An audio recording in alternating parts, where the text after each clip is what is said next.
Dalam penyusunan rancangan Undang-Undang Kesehatan, Badan Legislasi mengundang organisasi-organisasi di bidang kesehatan untuk mendapatkan masukan dan pandangan. Tidak sedikit organisasi profesi kesehatan menyatakan menolak rancangan Undang-Undang Kesehatan dengan metode Omnibus Law. Balik DPR RI meyakinkan rancangan Undang-Undang Kesehatan memberikan penguatan-penguatan terhadap aturan kesehatan yang masih terpecah dalam berbagai undang-undang yang berbeda. Anggota Balik DPR RI Sodik Mujahid mengatakan saat ini implementasi berbagai undang-undang yang mengatur kesehatan masih kurang terintegrasi, sehingga Balik DPR RI membutuhkan masukan dari berbagai organisasi di bidang kesehatan. Sodik menekankan metode Omnibus Law justru akan memperkuat dan menjamin profesi, kesejahteraan, profesionalisme, kepastian hukum, dan perlindungan bagi subsektor kesehatan. Karakter Omnibus Law.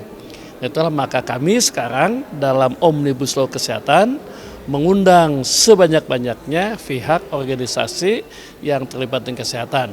Mereka tadi kurang paham terhadap Omnibus Law sehingga khawatir. Nah, kami sudah menjelaskan bahwa justru dengan adanya Omnibus Law, maka lubang-lubang sektoral itu bisa kita integrasikan. Anggota Balik DPR RI Firman Subagio juga mengungkapkan rancangan Undang-Undang Kesehatan Omnibus Law disusun untuk menyempurnakan regulasi terkait kesehatan. Karena sektor kesehatan memiliki ruang lingkup yang luas. Melalui rancangan Undang-Undang Kesehatan, Balik DPR RI ingin merangkum semua kepentingan di sektor kesehatan.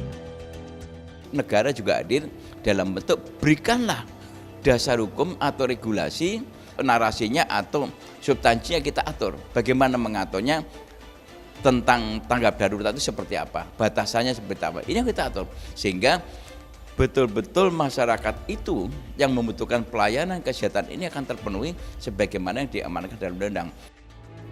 Anggota Balik DPR RI John Kennedy menyoroti selama ini pendistribusian dokter di Indonesia belum merata dan dokter spesialis hanya terkonsentrasi di kota-kota besar.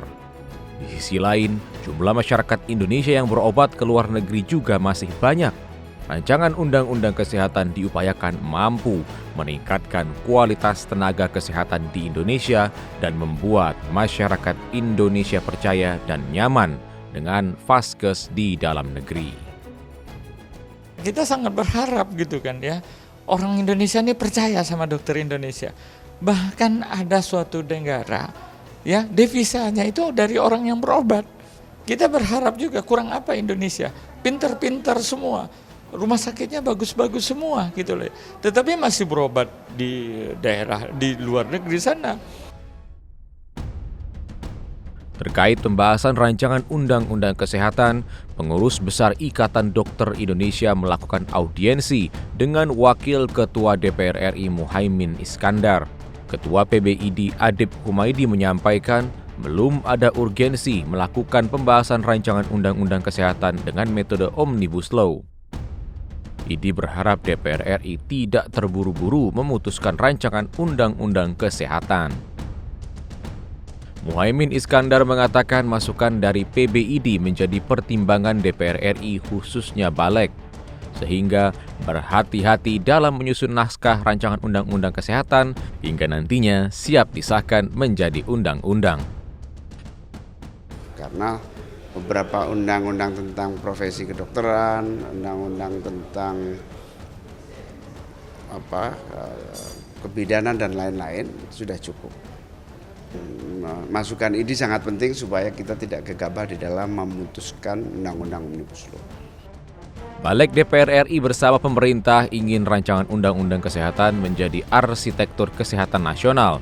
Seperti sistem keuangan yang memiliki standar baku dan protokol, DPR RI menganggap sistem kesehatan nasional perlu memiliki sistem protokol yang jelas dan komite kebijakan sektor kesehatan. Tim Liputan TVR Parlemen melaporkan.